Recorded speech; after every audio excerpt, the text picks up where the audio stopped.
I want you children to be very free here. Are you afraid of us? You can be one amongst us. Take enough freedom, ask any questions that you want to have. I went to Benares before this COVID period. I wanted to see a Pathashala, a traditional learning institution there. All the children came and sat before me, and we were sitting together. So one boy asked me, Swamiji, why did you take up sannyasa? That was his question. A question never asked by people. So I was very happy. Then I started saying, in my life I had 3 influences, I said. What? 3 influences, inspirations. One is Srirama, who was a prince and a king of Ayodhya.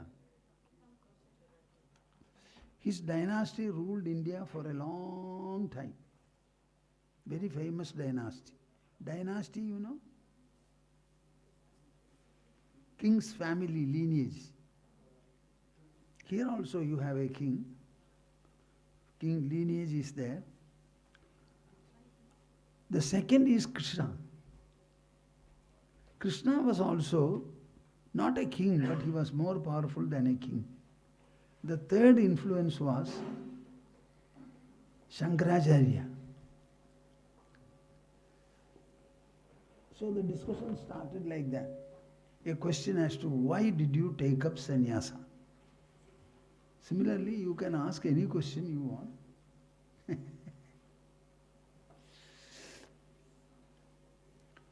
Swamiji, as a sannyasin, in what way are you different from us? You can ask that question. Any question you can ask. So I want you to become very free. See, whenever you see somebody and you have the freedom to ask questions, get answers, it's an opportunity to grow. Is it not? Huh? All of you are very, very fortunate, lucky people, because your parents have brought you here. It's a very good exposure in one's life. What did I say? It's a very good exposure in one's life. I don't think in my life I had such an exposure as you are having now. Certainly not.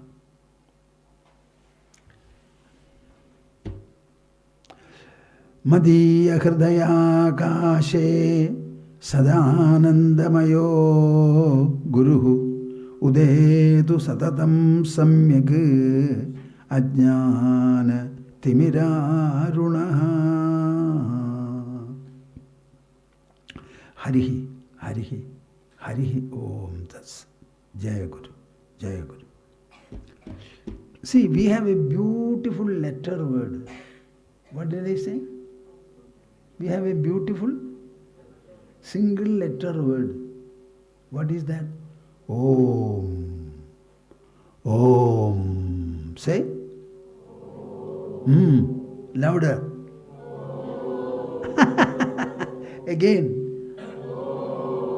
Not satisfied. Loudly.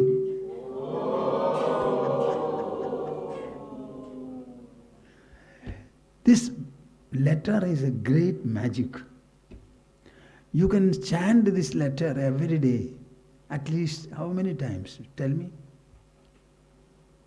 1, 2, 3, 4, 10, 20, 25, 50. How many times? 4 times, 3 times.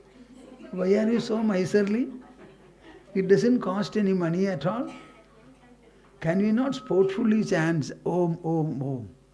Suppose people are quarreling. Sometimes your father and mother quarrel and you don't like it. Simply go near them and chant Om. The quarrel will stop.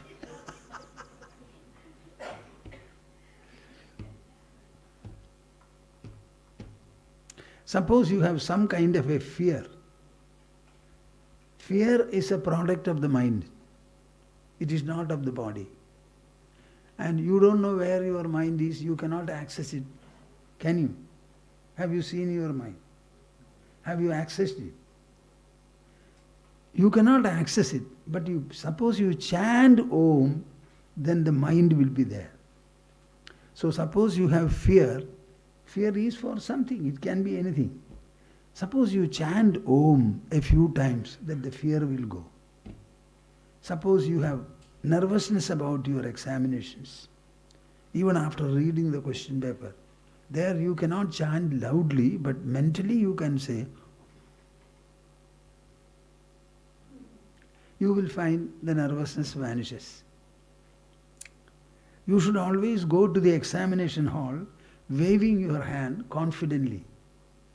1 year you have studied, and whatever you have studied 1 year, you have to write on the subject for only 2.5 hours. Can you not do it?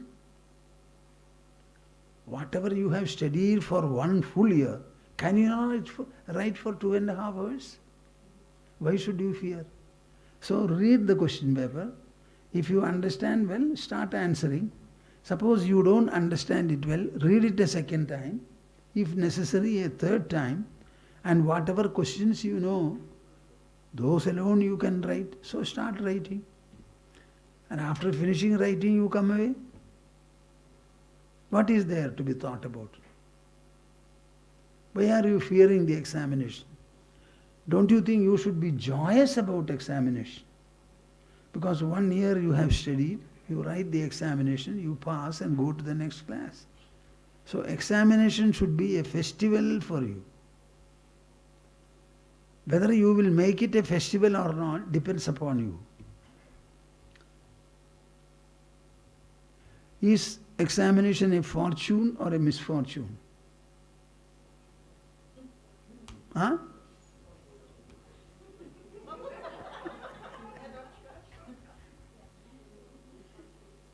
Tell me. In Bihar, the state of Bihar, many people started going outside Bihar for study because that state will not have proper examinations in time. So good students used to go out. There will be all kinds of corruption there. So actually to have good examinations, well conducted, is it not a fortune for every good student? Huh? Yes or no? Why are you nodding your head? Tell me yes or no. What do you say, my dear boy? I have spoken this much. Now you should feel free to ask me any question. First of all, we are going to chant 3 times Om. So interlock your fingers. Sit cross-legged. Interlock your fingers. Put them on your lap. Sit comfortably erect. Comfortably erect. You should feel comfortable. Don't have pain. Close your eyes. Open the mouth and heart and join me. This chanting, you should feel in your mind that it should spread the entire earth. Entire earth it should spread, permeate, and shower its benedictions, its blessings on all creatures of the world. You may not have thought like this at all in your life. First time, the children are thinking that their Omkara along with ours chanted jointly will spread upon the whole earth and shower its benedictions on all creatures of the world. How nice it is to think in this manner. You would have never thought earlier anything about the world and spreading in the world. It's a great thought. To nurture a good thought is a great blessing. So think in this manner and chant. I shall do it long. Join me.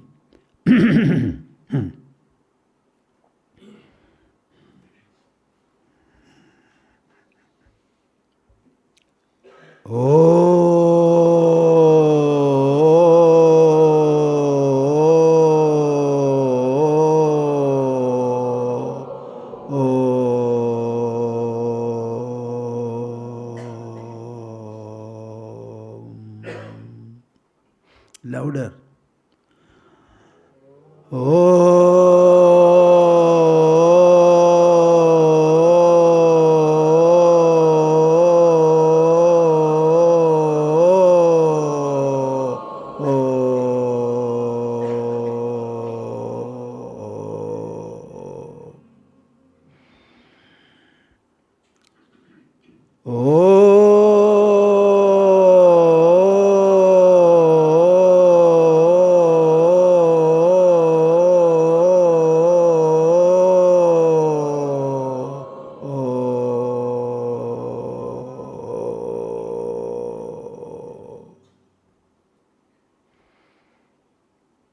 Did you all do it? You cannot sit cross-legged. You have to learn it. It's very good. Medically, doctors say, we have a good doctor, Dr. Rupa in New Delhi. She always says, sitting cross-legged, walking back, walking backward, and walking sideward. I do it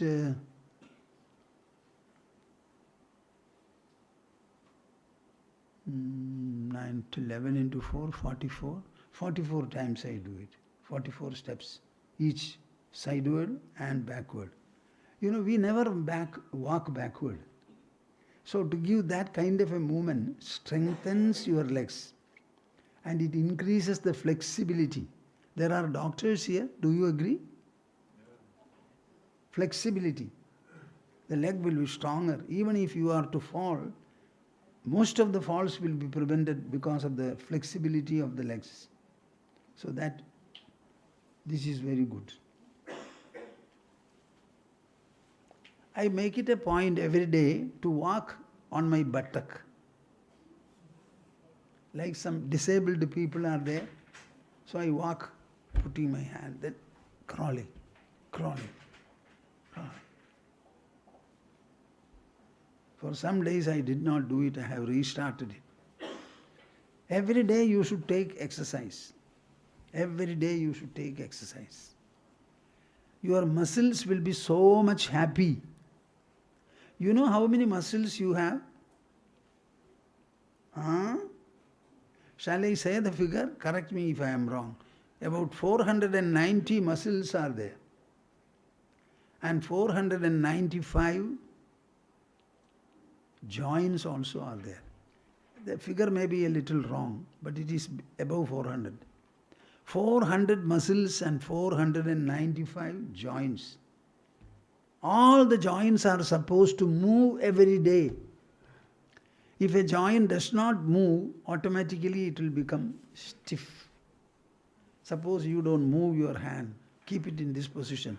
After some time it will be very difficult to make it move. So the only good exercise, simple exercise which can make your muscles and joints move is walking. Is it not, Simrat? Walking, otherwise swimming. When we start walking, we are on our feet, head is just above. You start waving your hands and walk, walk, walk, walk. Nowadays you have watches which indicate to you how many steps you have done. So at least about 5 to 6 to 7,000 steps you should take every day. So walking, walking, walking. Don't say that. Women will say we are working a lot in the kitchen. That is troubling the body. You are only using the body. You are not giving full exercise to the body. So you should walk, waving your hands as fast as possible. Preferably sweat by walking and feel tired. So when you walk and give exercise to the body, all the muscles and joints will be very, very happy. They don't have lips and eyes to show you that we are happy. But they will be very happy. And in about 20-21 times, you will start missing your exercise if you don't take it. Just like it will become missing a meal. If you miss a meal, you will know it, is it not? Similarly, if you miss your exercise, you will feel bad. Will you remember this? Huh? Will you? Only remember or also follow?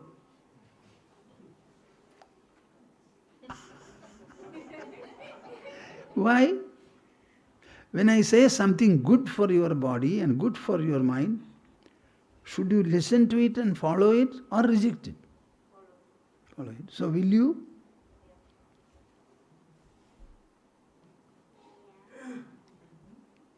Do you agree it's something good? Good for what? For my body or your body? My body, your body. If it is your body, should you not accept it and do it? Say loudly. What about you, elderly girls? Remember, exercise is what is... I think just like you nourish your body with food, you should nourish the muscles and joints with exercise.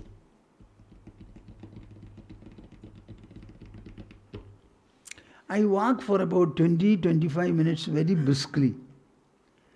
I take exercise for about 45 minutes or 50 minutes a day. Evening I take another 15 minutes. I think my exercises the other day, some doctor came there and counted. It is about 49 exercises I take. Some of them are very vigorous. It's also good for the brain. Huh? It's also good for the brain. For the brain. Because the electrical signals come from the brain. When we use the big muscles, it stimulates the brain. I would like to tell the whole world about the need for taking exercises. In the internet you have so many things available, many things are shown. Simple walking, good walking, classical walking.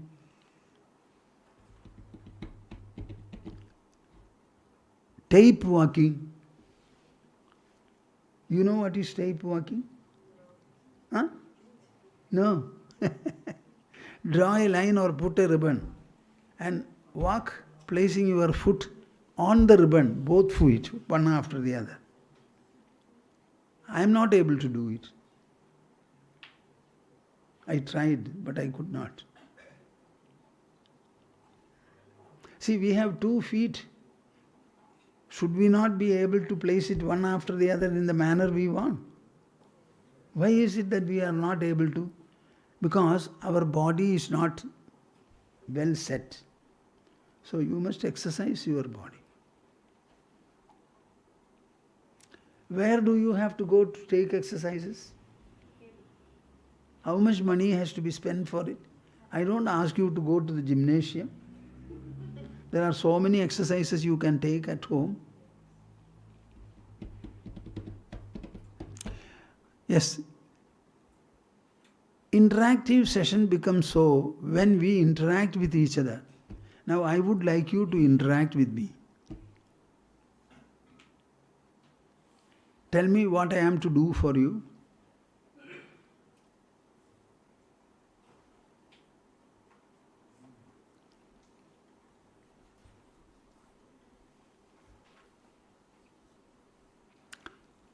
Anybody wanting to know anything?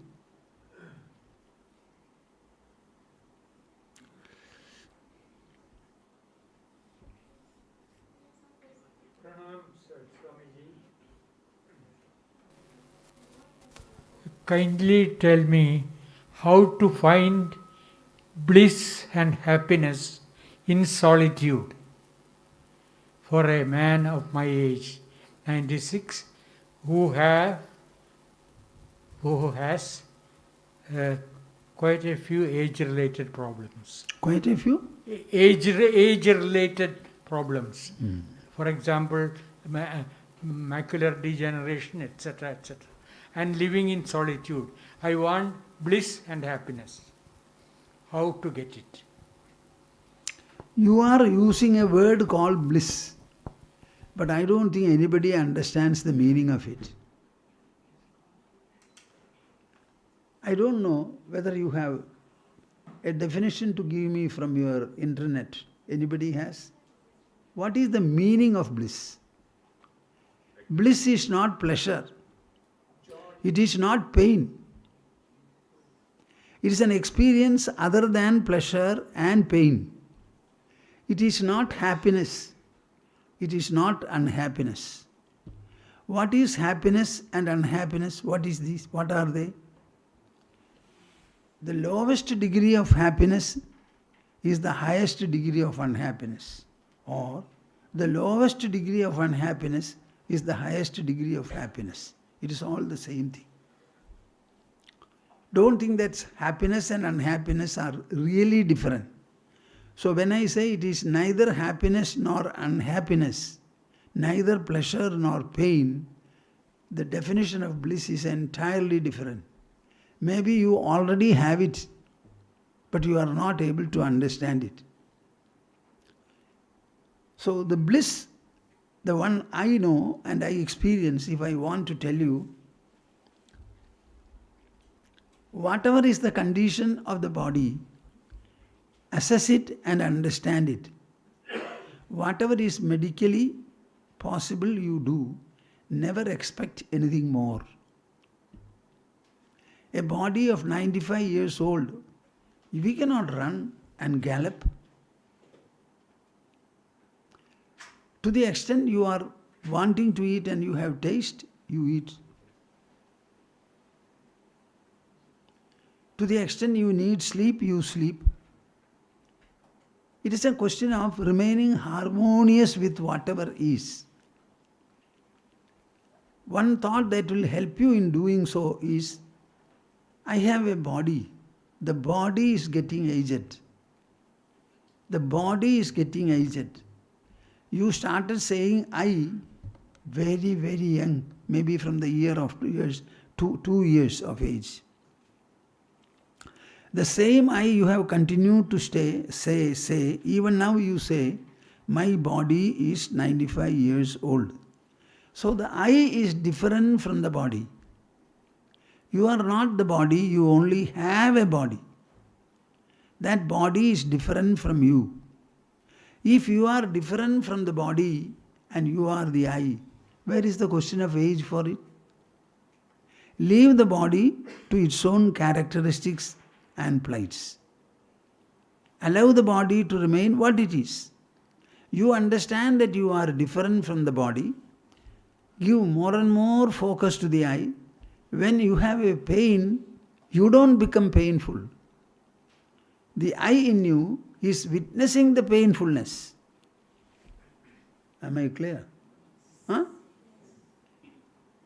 When you are unhappy, I am only witnessing my unhappiness. I don't become unhappy. When I become happy, again I am a witness. That is why I say I was happy, I was unhappy. I went through happiness, I am going through happiness. So that I is different from the body. The more and more you think so, you will find you will be able to withstand the bodily plights much in a much lighter and easier manner. 2 points you have to understand. Sri Krishna was telling Uddhava, when Sri Krishna asked him to go to Ashrama in the Himalayas, before Krishna left, it was something very painful to Uddhava. He said, you go, live there, enjoying the cool breeze of Himalayas, take bath in Alagananda river every day, have the sunshine also, see me everywhere, and spend your days. Understand your body was born by the passage of time. Your body will fall by the passage of time. None of us is going to die. Never think that you will die. Were you born? Is there anybody here who can say, I was born? Why all of you are keeping quiet? Is your birth your experience? Then why do you say a lie that I was born?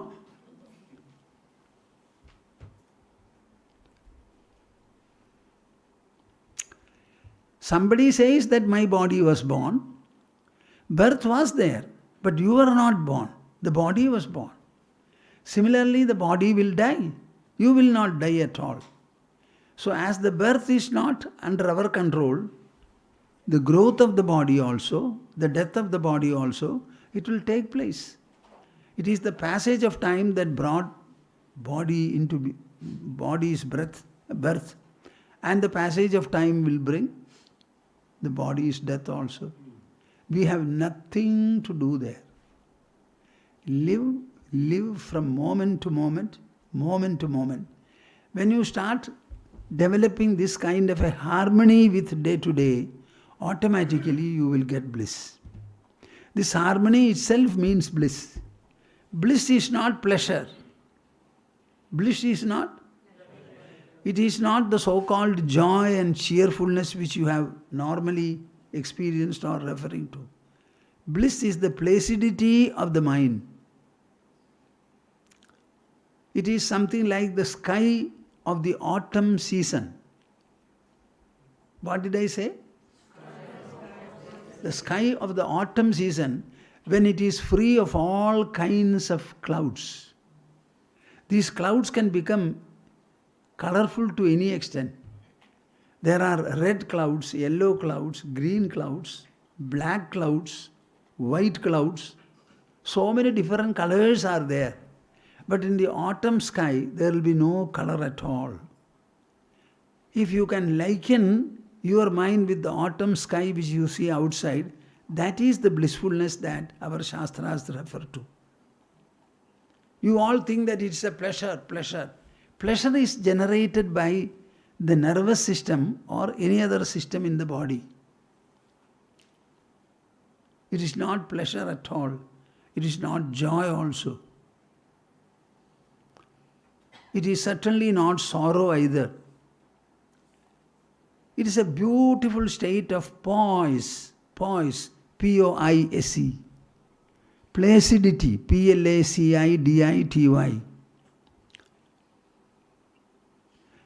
It is a beautiful state of serenity, S-C-R-E-N-I-T-Y. So with all the present symptoms that you have, it's a very good occasion for you to become poised and harmonious with them. People feel that they should not cry. I say you should cry. If you are going to laugh and laughter is permissible, crying also is equally permissible. Cry for about 15 minutes if you want. But after crying you should feel relief. The crying should not increase or enhance your sorrow, but give you relief. It is nature's system. Tear glands are produced by the nature, and they are to be discreetly used. In the Mahabharata war, the last part was a Dvandva Yuddha, a personal bodily fight between Duryodhana and Bhima. They went on fighting, and Bhima found Duryodhana was more skilled, but Bhima was stronger. Bhima looked at Krishna. Duryodhana was not yielding. So he started patting his thigh. Krishna started patting his thigh. So he got the signal. So he hit him at the thigh, he fell.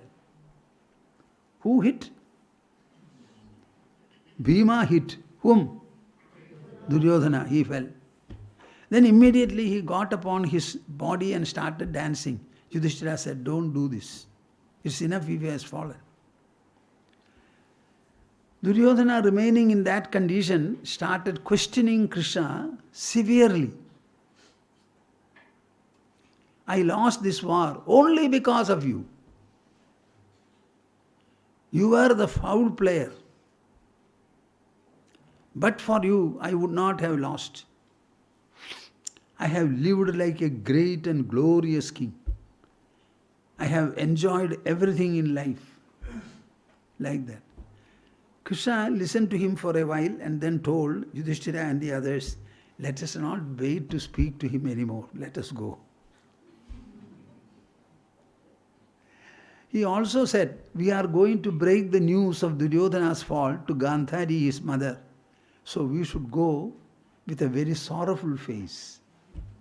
So fill your eyes with tears and let the cheeks be swollen. So we should go there in such a mood to break the news of Duryodhana's fall. Why did I say this?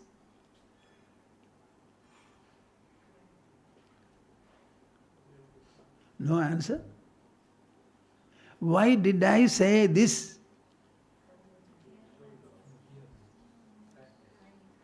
Only to make you understand, as laughter is called for, tears and cry also are called for. So when it is due to shed tears, please shed it liberally. And when it is due to laugh and smile, do so also. Our life is not a one-sided life. It is not a partial one. Say goodbye to your partiality.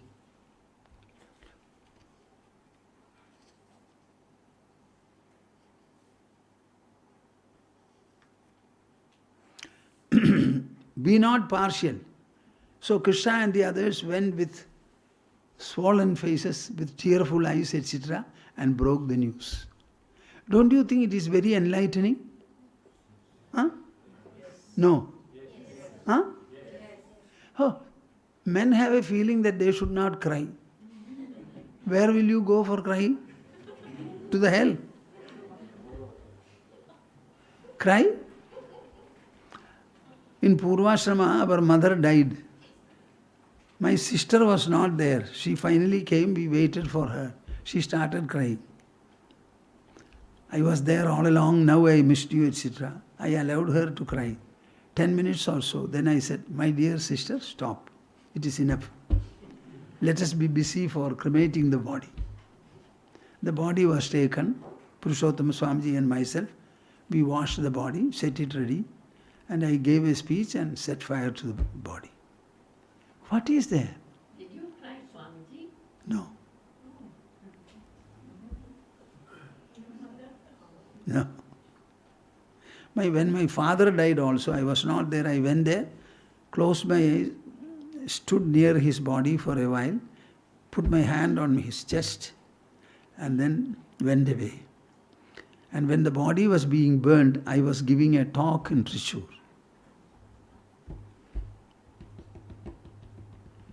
In the case of the mother, it was all the more so. I was present for cremation also.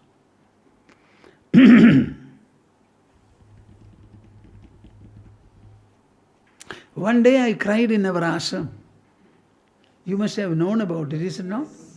I cried so loudly. They started saying people walking on the road will be wondering as to why. So I started crying at night when I was lying. Ma came to me and caught hold of my hand. I said, you narrated a story to me? I am remembering that girl being thrown into the fire by the father. A 12-year-old girl being thrown into blazing fire. And the girl crying, Baba, Baba. You know that scene, even now my eyes are shedding. So at that time when Ma narrated, I was in my office and I did not cry. Evening that thought came to me. I cried profusely. I said, Ma, you go, I will cry for some more time and I will go to sleep. So early in the morning I got up, went to my office and I wanted to write on the episode. When I was writing, there came a time when my fingertips would not move and terrible tear, loud cry. I was not unhappy, I was very happy that my system was responding to it, to the incident. Then Nutun Swamiji came there. He did not speak a word. He simply stood by my side.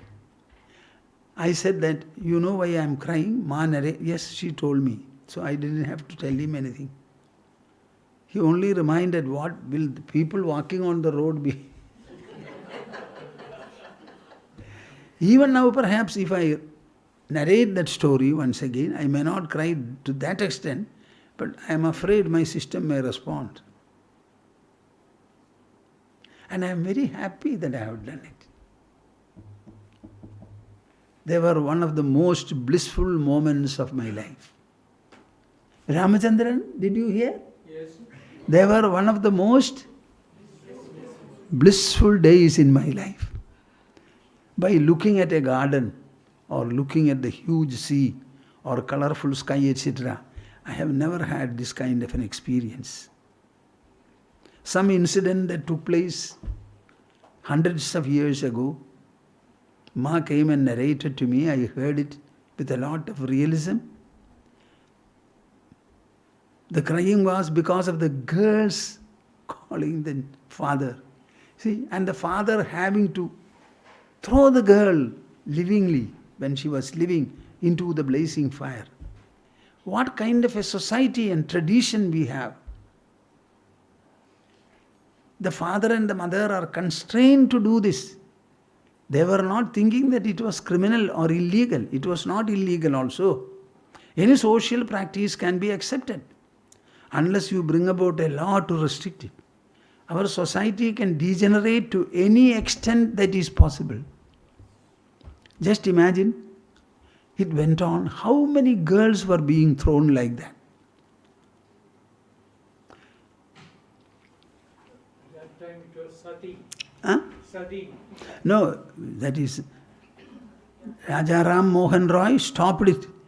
And for him to stop, the British officers asked, tell me whether there is something in your scripture by which I can stop. It's not that.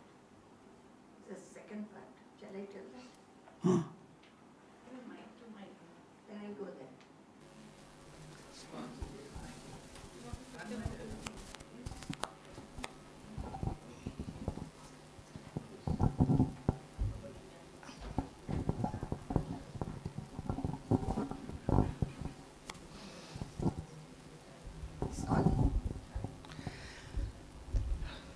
I think many of you must have heard Swamiji narrating this story in the online satsangs. That is, he's talking about the what we had as sati. When young girls, if they became widows, they were thrown into the pyre of the husband. So that went for many, many years in India. And Raja Ram Mohan Roy, he actually fought for stopping that practice, and ultimately it was passed. It was passed in Britain. In those days we were under the British rule. Now, what Swamiji just now said, that the government, the then British government, was asking for any proof in the scriptures, that is further. So that is about another social reformer called Ishwar Chandra Vidyasagar. I don't know whether you have heard his name. Oh, acha, remarriage. Yes, remarriage of the widows. This was stopping the sati, that is the women whose husbands would pass away. They will be thrown into the pyre, whether they are young or old. That was the custom at that time. Now, that was stopped, but Ishwar Chandra Vidyasagar, he hailed from West Bengal. He was very, very learned, and he was teaching in one of the I think he was teaching principal of Sanskrit college, and he has written many books. He was very well known. Now he was also fighting for women's education, because he found that since in those days women were not educated, many superstitions were there, many kinds, so they were suffering a lot. So he had, and those days, the women, the children, young girls were not sent to school, even if they were widowed and they had no future for themselves. They were not sent to school and they were having a lot of suffering. So he himself opened many women's schools in Calcutta especially, and it was going on.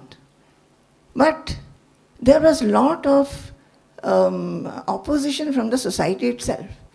All elites and the learned people, they would say, why should the girls be educated? Young girls, what will they do? So don't educate them. So he was becoming very, very sometimes depressed. He was not getting support from any, from the elite society, the educated society. So he used to sometimes think that should I fight so much? So one day he had gone to one place, not in Calcutta, just near to Calcutta, in one of the places, in one damidar, that is landlord. He was very known there, and that person was educated and he wanted to support women's education. So they were supposed to open a new school there. So many others had come, invited, and Ishwachandra Vidyasagar also was there. He has also come. So just before the meeting would take place, from inside, there were, food was sent. Those days, lot of servants will be there, very big plates, lot of sweets and this, that was brought. Everybody was taking. Right at that time, one young girl wearing a small sari, white color sari, and that is a widowed young girl. She came and caught hold of the father's neck and said, Father, today so much food is there, but mother is saying I cannot take anything. Today is Ekadashi. Father, what is Ekadashi? Why is it that I cannot take food in the Ekadashi and all others can take? So she was asking the father.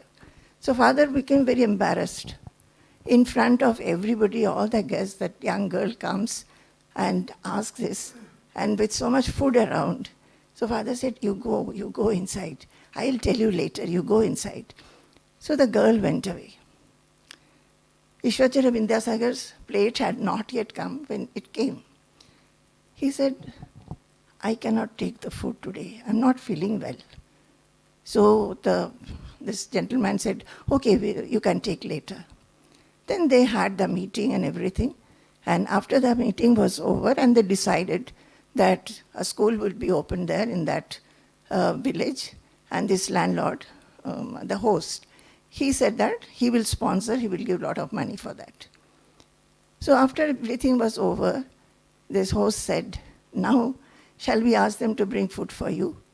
Then Ishwachandra Vidyasagar said, no, I don't feel like taking. I cannot take, the food will not go inside me. I heard what your daughter said. And how can I take? I am understanding now that opening schools for women will not do. Ramamohan Rai had stopped the sati process. But by that, what has happened? What is the fate of these young widows?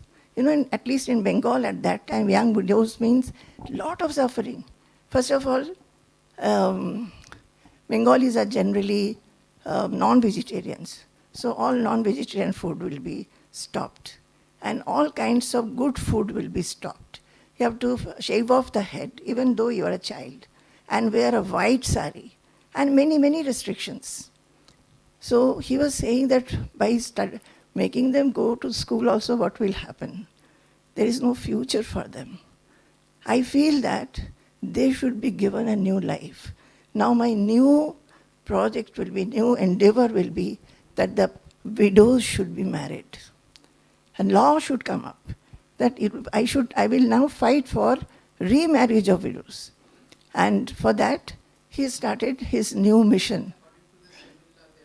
And according to civil laws, they cannot get married. So a new rule, one new bill has to be passed by the government. He went and met the British government at that time, Viceroy. He met the Viceroy even. And the Viceroy said, they were also quite, supporting. Then they said that we cannot just pass a bill. you have to give a proof from your scriptures that the scriptures support. And when everybody came to know that he is trying to get the widows remarried, this Brahmin society, they were threatening him. They were saying that we will kill you. And so many kinds of threats he was getting. Friends became enemies for him. Those who were actually supporting him for education, they also became against him. Widow remarriage could not be thought of. So then, he was at that time the principal of a college. He was writing books. He was doing many other things for the upliftment of the society. So with all that, night after night, he used to go through the scriptures. And slowly, in one Parashara Samhita, he found a shloka where it says, if the husband dies, if the husband is absconding, if the husband has gone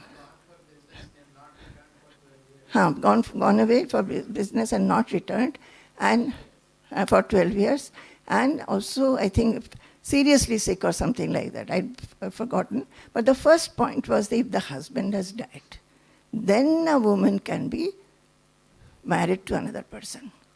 And he said, I got it, and went, and then this act was passed, a bill was passed by the government.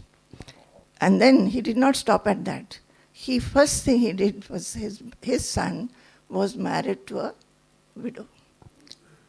So this also you read out to Swamiji. Swamiji always likes to listen to these. And this is history. And it is actually what has happened. So I remember that while listening also, Swamiji's eyes were trickling. Not as much as that story which I narrated about the sati, but he was crying.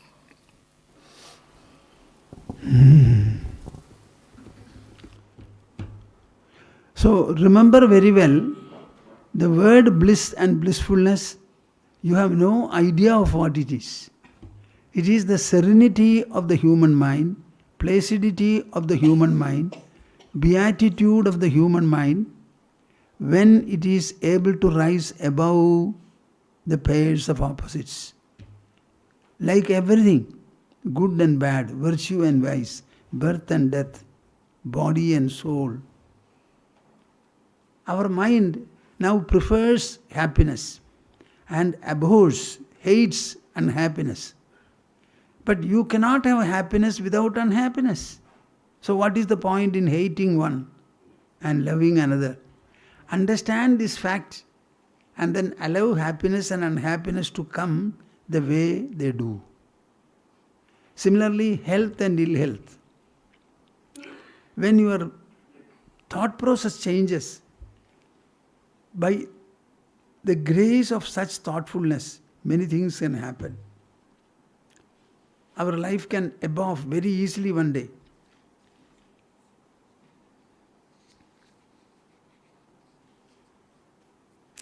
Acha, young boys have a question.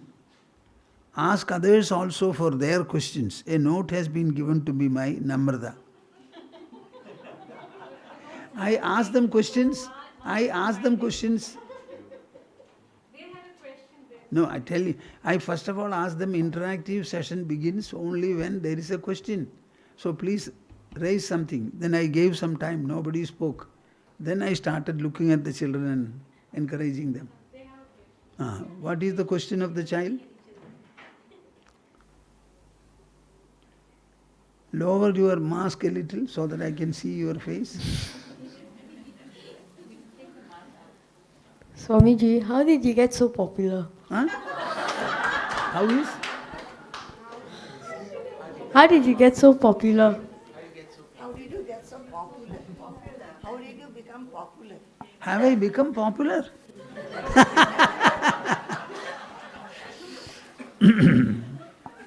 I shall give you an answer. Please listen to it.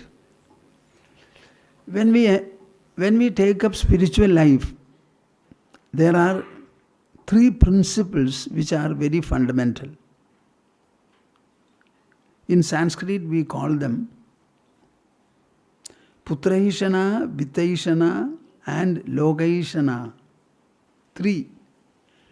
Desire for child, desire for wealth and desire for recognition from the society. These two should be avoided. Right from the beginning, it's very clearly mentioned. It is in our tradition, it is in our Shastras. Obviously, these qualities should be in me.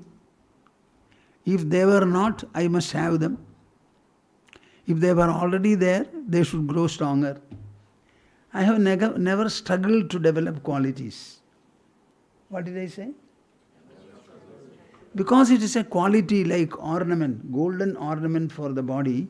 The moment I understand it is a quality, an ornament, an enrichment, that very thought process brings that quality to my mind. I have never struggled for developing qualities, but I have thought about them. And needless to say, I love them. So when I read Putraishana, Vittaishana and Lokaishana should not be there. Fortunately, unfortunately, I never had this. About Lokaishana, I have got a formula.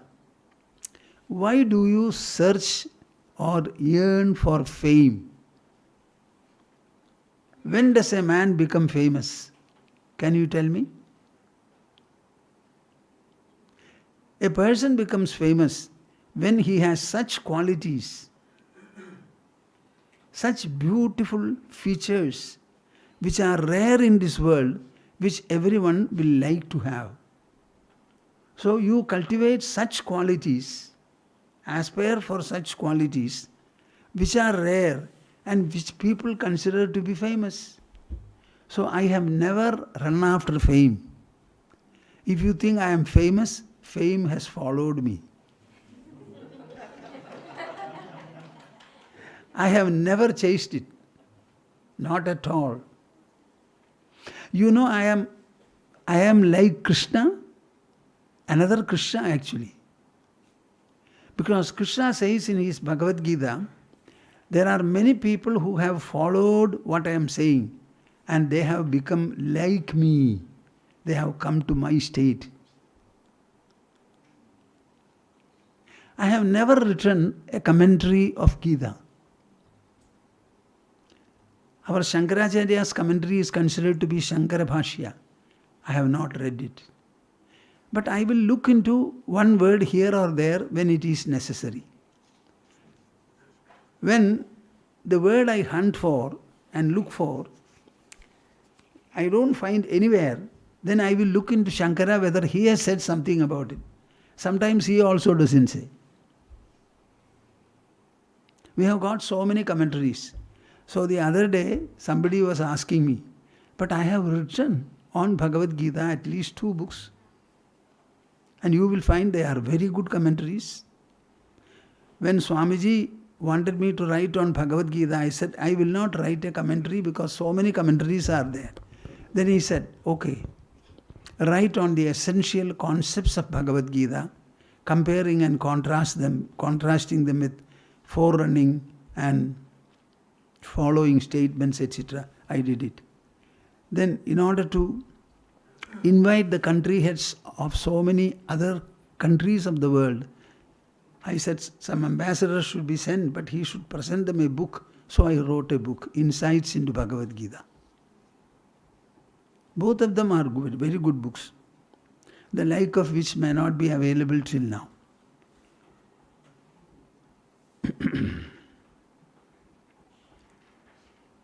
I have always thought, let me be what I should be. Let me be I should be. I don't know what I should be. And what are the qualities of greatness? I heard a story. Shall I tell you? Chaitanya Mahaprabhu. Have you heard? Krishna consciousness. Chaitanya Mahaprabhu. He was a very great man, very good looking. He was married also. He used to tell his mother, My dear mother, I want to go out. Don't bind me here. I want to tell people about the need for fostering love for Krishna. He called it Krishna Prema. Krishna Prema. Krishna love, Krishna fondness. I want to announce it. Will you not allow me to go? I will not go until you allow me. Without your permission, I will not go. The mother got him married. He had a good looking, very good wife, and he was quite friendly, very intimate with the wife. Ultimately, he would say, I will not go until you consent. But will you not allow me to go?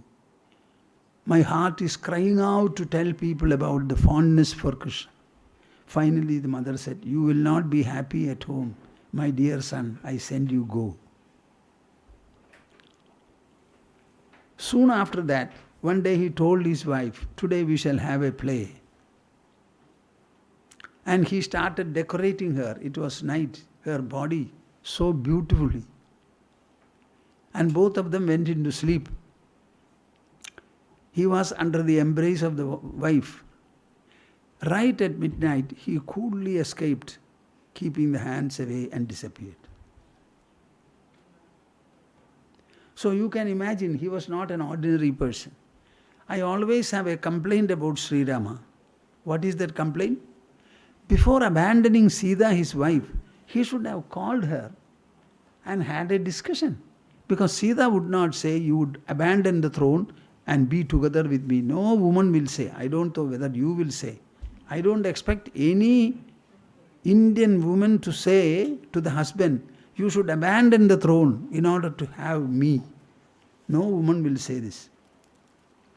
So she would have. So I have a complaint. But I have a consolation.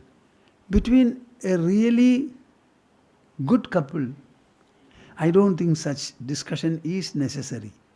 They would have already known each other, and if the husband found it difficult to discuss the subject with his wife, he had the freedom not to say and go, and the wife will appreciate it.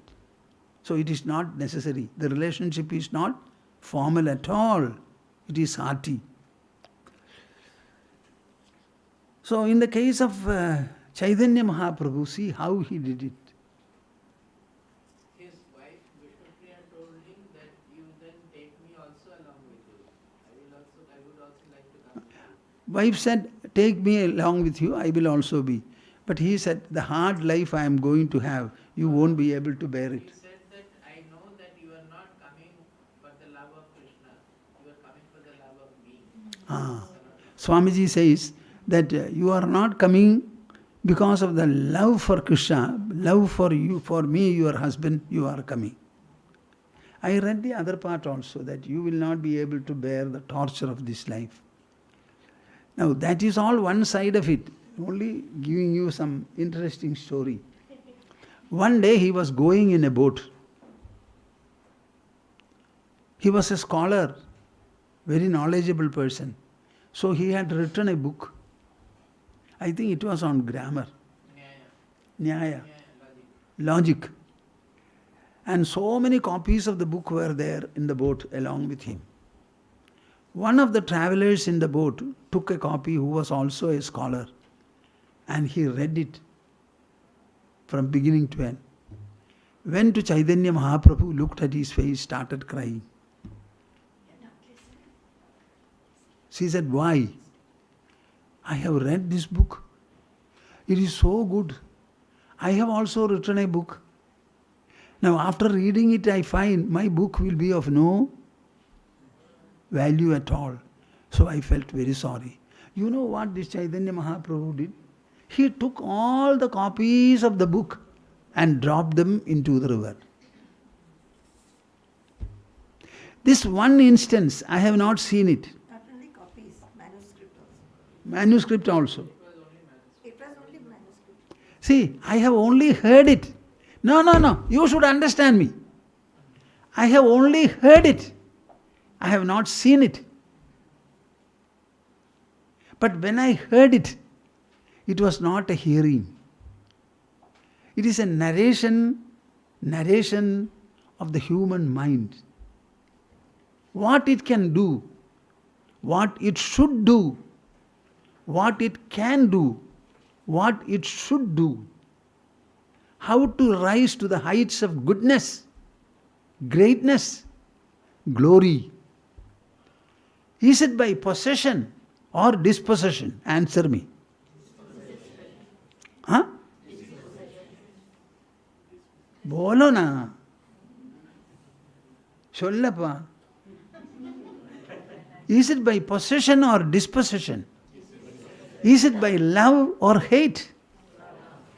Is it by sacrifice or possession? When I heard this story, what more is required to be so ready to make sacrifices, you tell me? I did not take minutes and seconds. I only heard it, my dear souls. Bas. This is how every quality grows in a person. When I read Bhagavad Gita, I don't read it as a textbook. I read it just like Krishna told Arjuna. Krishna is standing by my side and reciting it. What effect it produced on Arjuna, the same effect with greater percentage it should produce in me. If it could produce effect in Arjuna, Arjuna was a human. He had a mind similar to what I have. He had only 2 hands, 2 legs, 1 body, 2 eyes, 1 nose. Krishna also had only these. I also have. If Krishna could speak, Arjuna could hear, and the dialogue could create so much of effect, the one who reads it, he must have greater effect. Otherwise, why read, burn the book? That is why I say, I read only to understand. I understood only to become, and I became only to be. Otherwise, why should I read? We have so many other work to do. So this story, please remember, he took all the copies and dropped them in the water. Our human mind is capable of rising to any height. What was his story? His question? Huh?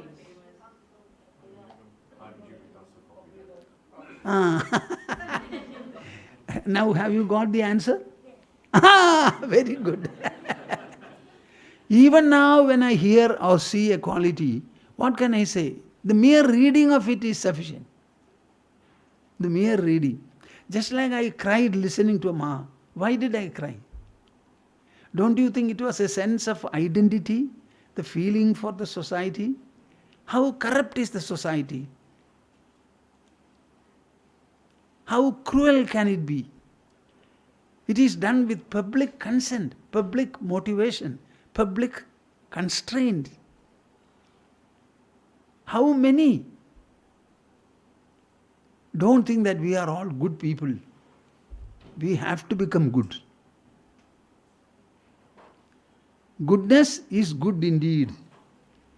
Badness is bad indeed. Tell me whether you will like to have bad. What more do you want? So I have never thought of fame, but I have always thought of excellent, singular and great qualities which the human mind should nourish and be enriched with. And I can tell you 3 things. What are they? What is that sloga, ma? Ahankara,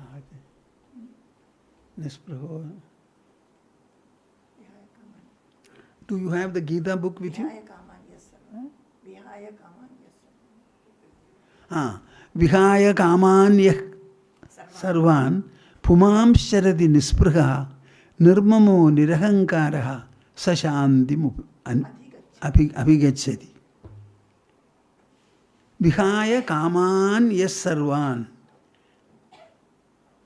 renouncing all desires, who lives and moves in this world desire free are dropped. There are two questions before us. Do we want to be great with prosperity? Or do you want to be great with goodness, holiness, and inner fulfillment?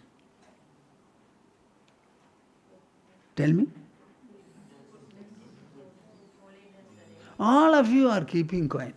I think I will go and talk to trees. Sridharalakshmi, enna solrayamma? See, do you want to have sensory prosperity? Or do you want to have inner, hearty abundance, fulfillment? I always say, look for inner affluence, opulence. I think in that this Swami counts first. Inner opulence, inner affluence, inner abundance. I find there is no space either in my body or in my heart and mind. There is no place for anything additional at all. It is already full, abundant.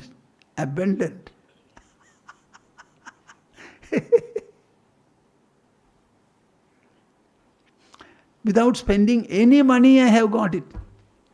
I have never spent any money.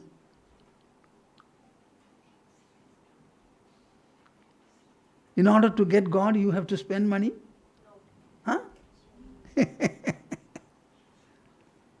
Okay, what is the next question? நான் சொல்றது உங்களுக்கு விளங்குறதாம்மா? நீங்க என்ன நினைக்கிறேன்? நான் சும்மா பேசுறேன்னா அவ பேசுறது ஏதாவது உண்மை இருக்கா?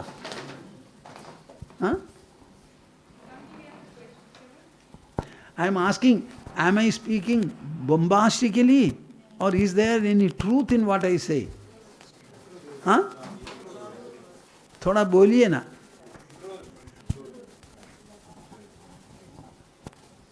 So I try to inspire people in this manner. You know, I can shake audience. They will swing. But I must get a cause suitable for it, not on a spiritual platform. Spiritual platform, they will get absorbed. But I have a common cause, national or otherwise. People generally say, when people hear you talk, they will jump into the river, the women. This is what people are telling me. Swamiji, you talk about embellishing the mind with such qualities, but I wonder whether is it our mind? Does the mind belong to us? Is it a personal mind or is that just mind? See, am I the one to embellish it or let it be unpossessed? No. Mind is not to be dispossessed. Dispossess the undesirable qualities and let the mind be enriched by positive good qualities. Now, whether the mind is yours or not, nothing is ours. Even the body is not ours. But still you have a body, you can feed it, you can feel the hunger. You know what I am saying? If somebody else is there to eat for my body, I will stop eating. If somebody else can eat for my body and look after my body, I will not eat and drink. So you have a body just like the body has a house. Similarly, you also have a mind. And that mind you embellish. Or you can say you embellish yourself. It does not make any difference.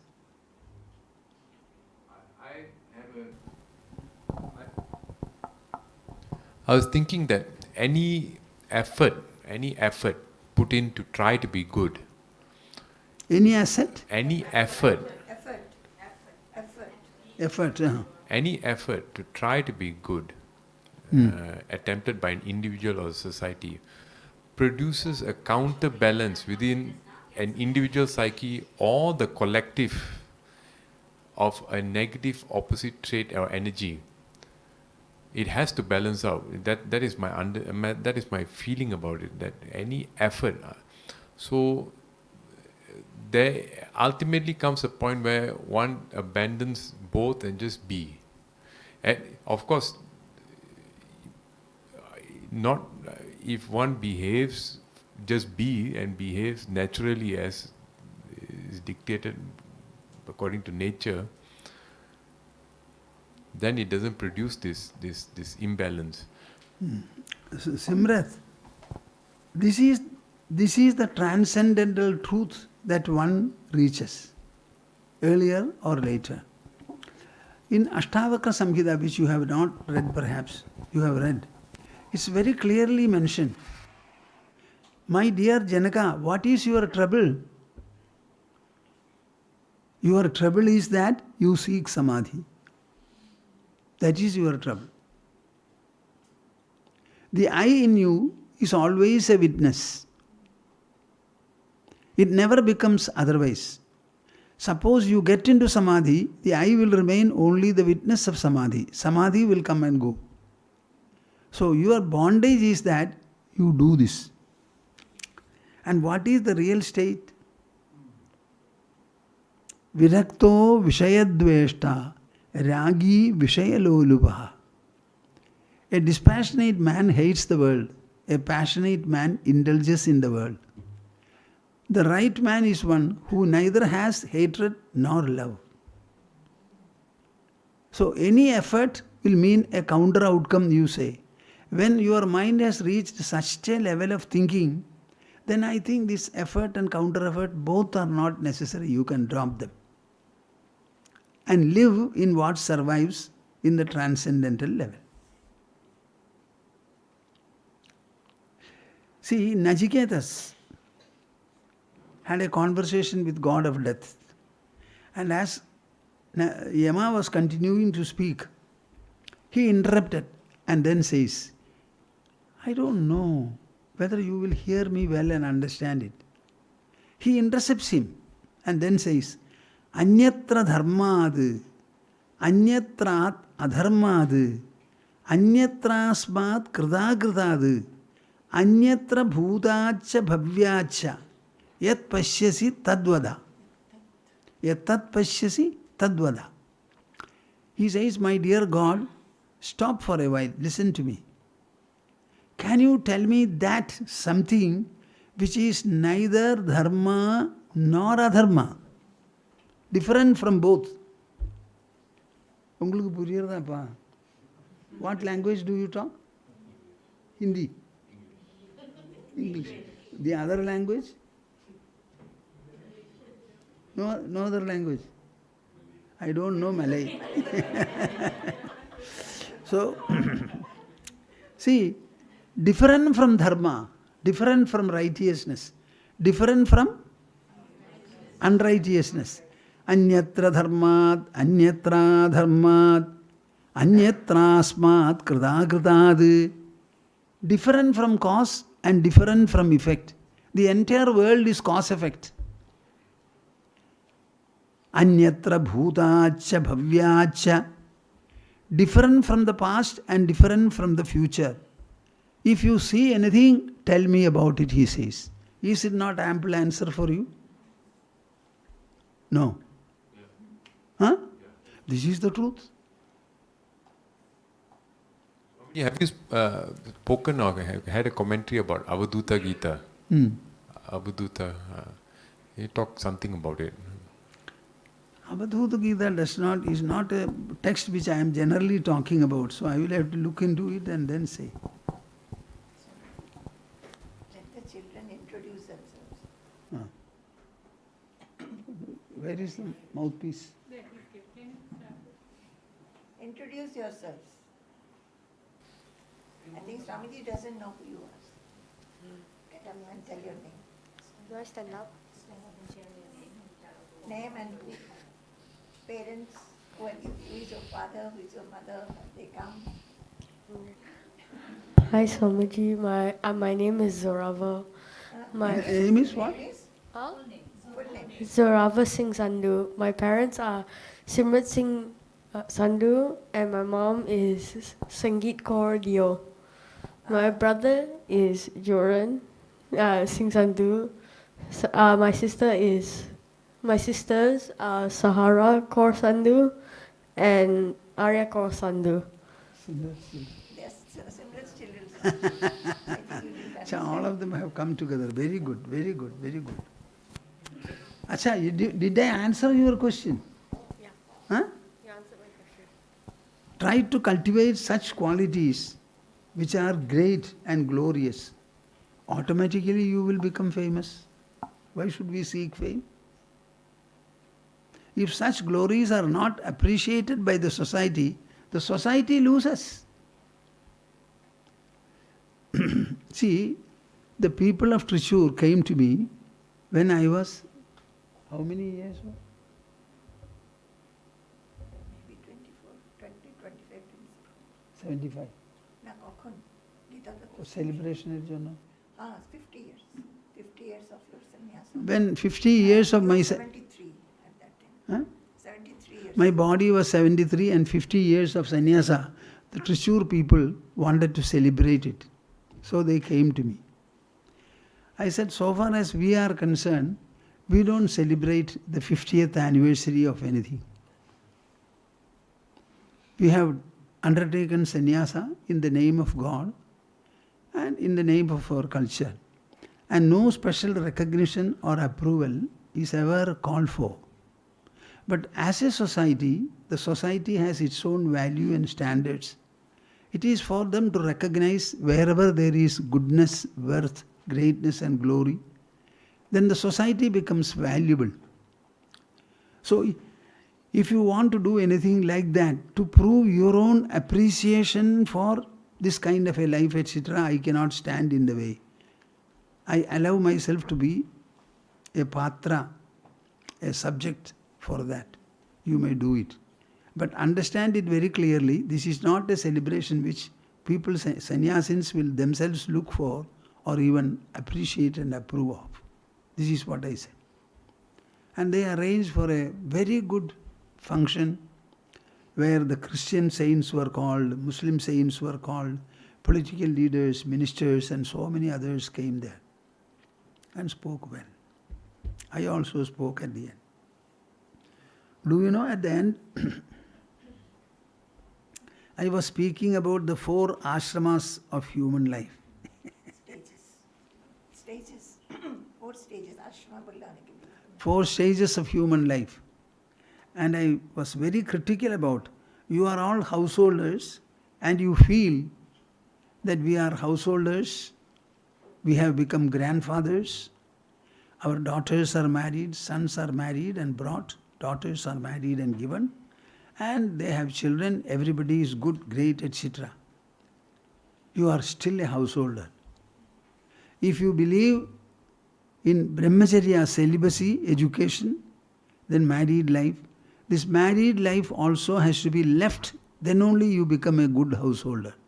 When the children become grown up, entrust the household to them and you voluntarily retire. Retire. This is enjoined upon householders by our culture. If you succeed in remaining so, then you take up sannyasa. So all are supposed to take up sannyasa.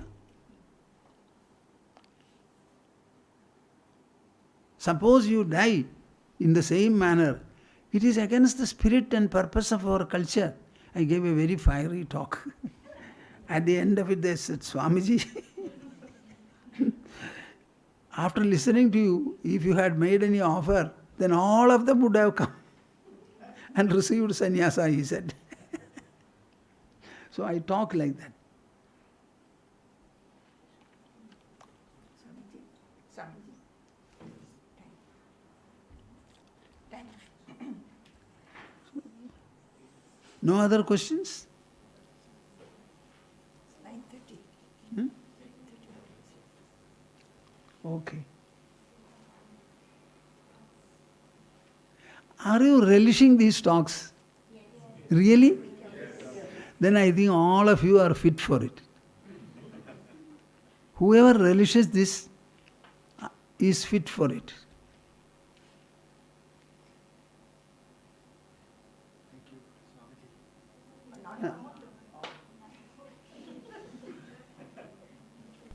Switch on. Jai Guru. Thank you, Swamiji. Before Swamiji closes the session, and all offer your pranams to Swamiji, there are 3 announcements. First, tomorrow night at the same time will be another interactive satsang, this time with Newton Swamiji, at the same time. On Saturday, the 3rd of September, in the evening, 4:30 to 5:30, SRD has a children's heritage cultural program, and young people who are learning the Bhagavad Gita, recitation of the Bhagavad Gita, they will be having a performance here from 4:30 to 5:30 in the evening. All of you all are welcome to witness the performance. Okay. And thirdly, on Sunday,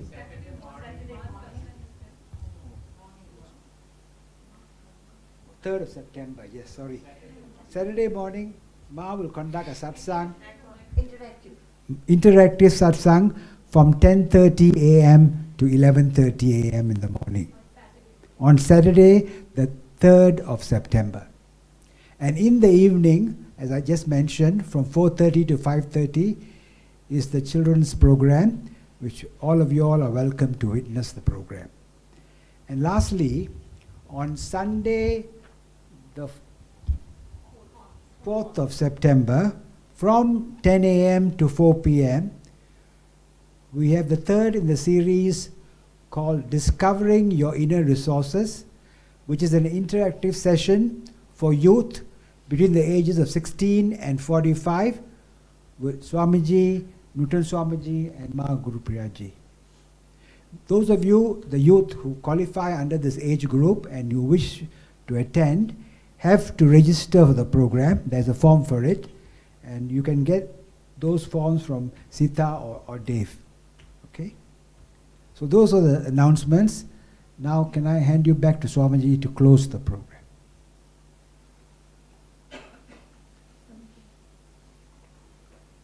Okay.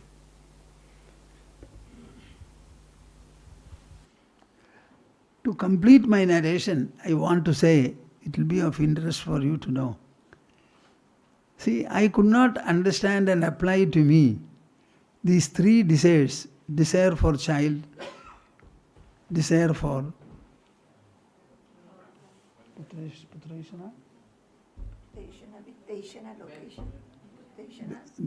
and wealth and fame. I could not understand this. I learned it from 3 different people, that these desires are very strong in the human mind. I had to learn it from others, seeing others, that there is a desire called desire for progeny, desire for wealth, and desire for recognition. These are 3 powerful motivations. I could not understand it because my mind could not reflect it at all. So I learned it from 3 different sources. Seeing them, I happened to meet them. They used to discuss and tell me. I think development of quality is a very pleasant process. We are developing qualities, mind you.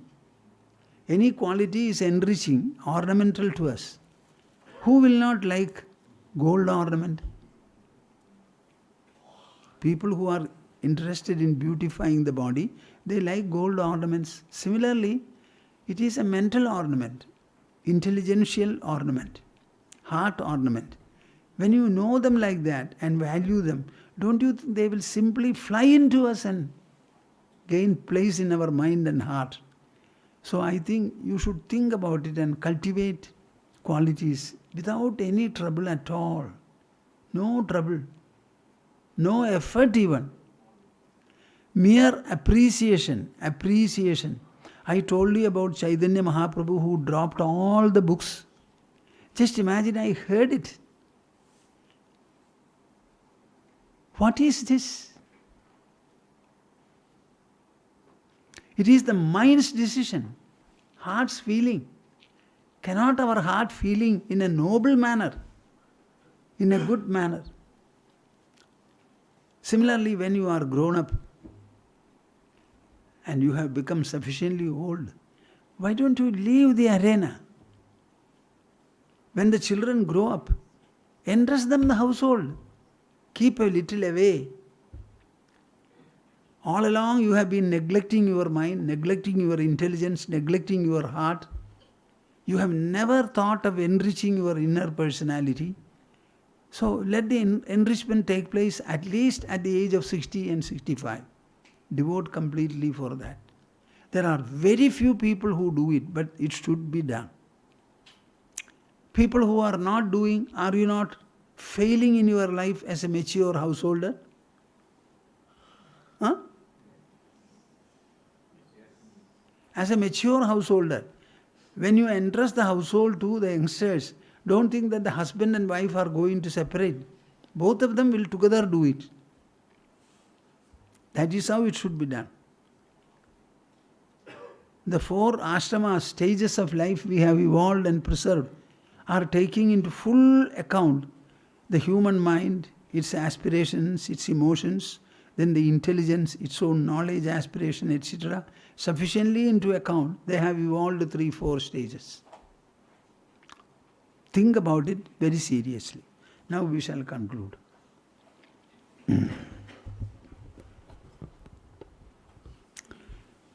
Harihi, Harihi, Harihi, Harihi, Om Tats Jaya Guru.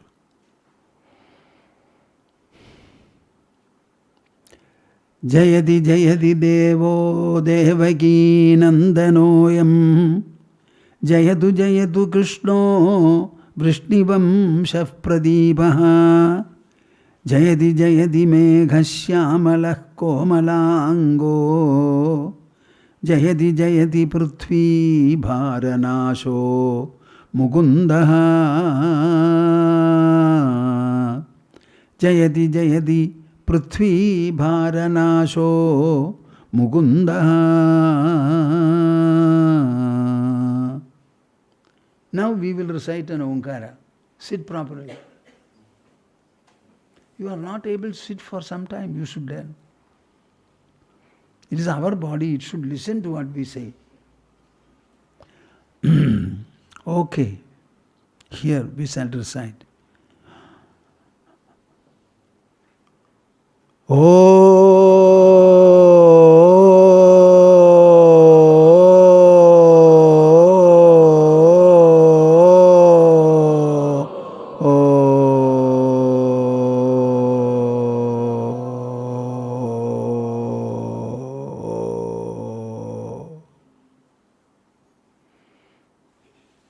Harihi Om.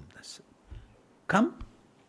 With a lot of difficulty we have come. With a lot of difficulty you have prepared the setting. Let us make use of it.